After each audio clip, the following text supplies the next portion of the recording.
السلام علیکم ناظرین، رضا ہیلتھ کیئر کی جانب سے ہم آپ کو خوش آمدید کہتے ہیں۔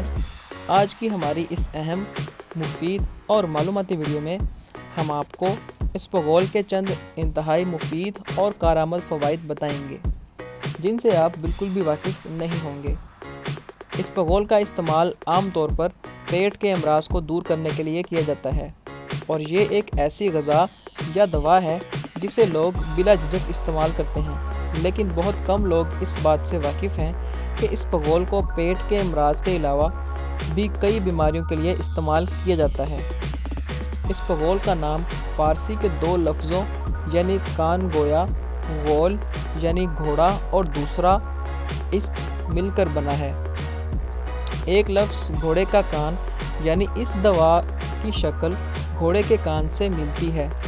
فارسی کا یہ نام اس قدر مشہور ہوا کہ بر صغیر میں بھی سب اسے اسپغول کے نام سے پکارنے لگے۔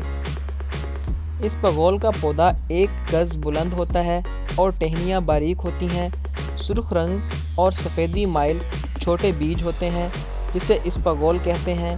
ذائقہ میں پھیکا ہوتا ہے اور منہ میں ڈالنے پر لعاب پیدا کرتا ہے۔ تاریخ کی کتابوں میں مذکور ہے کہ اسپغول کا اصل وطن ایران ہے، اگرچہ درست ہو مگر دنیا میں اکثر جگہوں پر یہ خود رو پیدا ہوتا ہے۔ عرب میں بھی اس کو پایا جاتا ہے۔ اسپغول کے فوائد اور خواص یا خاصیتیں۔ اسپغول پر کی جانے والی تحقیق کے مطابق اسپغول کے بیجوں میں فیٹس یعنی حشمی روغن پایا جاتا ہے، زلالی مادہ اور فالودہ نما جیلی جیسا لعاب ہے۔ دراصل یہ لعاب ہی وہ مادہ ہے جو انسانی جسم میں بیماری کے خلاف اپنا اثر دکھاتا ہے۔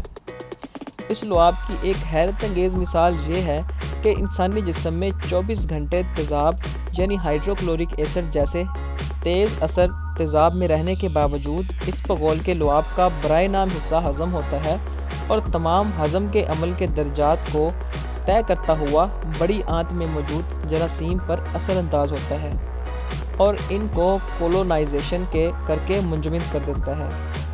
ان تیزابوں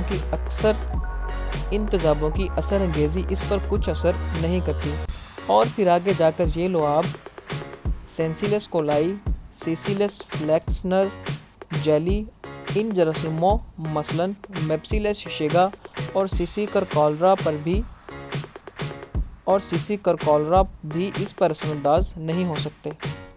مشاہدے میں یہ بات بھی سامنے آئی ہے کہ اسپغول کا لعاب چھوٹی آنت کی کیمیائی خمیرات کا زیادہ اثر نہیں لیتا اور نہ معدے کے کرشمات کا اثر لیتا ہے، اور نہ بڑی آنت میں موجود جراثیم اس کا کچھ بگاڑ سکتے ہیں۔ یہ لعاب آنتوں کے زخموں اور خراشوں پر بلغمی تہ چڑھا دیتا ہے اور بیکٹیریا کی نشو و نما کو احسن طریقے سے روک دیتا ہے، اور جو زہریلے مواد ان بیکٹیریا کی موجودگی سے پیدا ہوتے ہیں ان کو جذب کر لیتا ہے۔ اسپغول کے بارے میں جو اتباع رائے رکھتے ہیں ان کے مطابق یہ دوسرے درجے کا سرد ہے اور بعض کے نزدیک تیسرے درجے کا سرد ہے۔ اسپغول کا استعمال۔ اسپغول کو عام طور پر پیچس کے امراض میں زیادہ استعمال کروایا جاتا ہے، اور یہ پیچس بیکٹیریا سے ہوں یا وائرس، دونوں میں اس کا استعمال واجب قرار دیا گیا ہے۔ اسپغول کا لعاب آنتوں کو خراشوں سے محروم رکھتا ہے اور ان خراشوں پر لعابی تہ چڑھا دیتا ہے، جس سے فضلہ کا زہریلا اثر ان خراشوں اور زخموں پر نہیں ہوتا۔ اسپغول میں 2 طرح کے معجزاتی کرشمے ہیں۔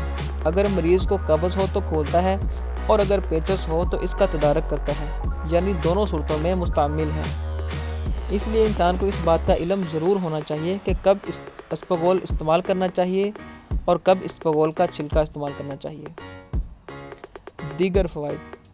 اسپغول کے استعمال سے گرمی کے بخار میں تسکین رہتی ہے، سینہ اور زبان حلق کے کھرکھرے پن میں بھی فائدہ پہنچاتا ہے۔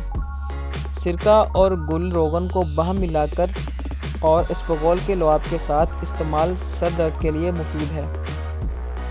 اسپغول کا استعمال دمہ اور خشک کھانسی میں فائدہ مند ہے۔ اسپغول کے لعاب کے غرغرے کرنے سے منہ کے جوش اور دانوں میں آرام آتا ہے۔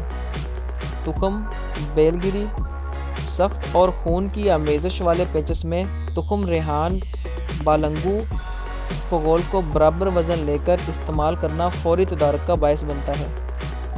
پیٹ کی عمومی امراض اور تبخیر معدہ میں اس کی صبح و شام خوراک لینا فائدہ مند ہے۔ رات کو 2 چمچ اسپغول 1 کپ پانی میں بھگو دیں اور صبح تھوڑی سی چینی ملا کر کھائیں۔ اس سے معدہ کی حدت یعنی گرمی کم ہو جاتی ہے۔ کچھ احتیاطی تدابیر سن لیں۔ اسپغول کو پیس کر استعمال ہرگز نہ کریں کیونکہ یہ زہریلے اثرات رکھتا ہے، تاہم بیرونی استعمال کے لیے اس کو پیسا جا سکتا ہے۔ تو امید کرتے ہیں آپ کو ہماری آج کی یہ ویڈیو پسند آئی ہوگی۔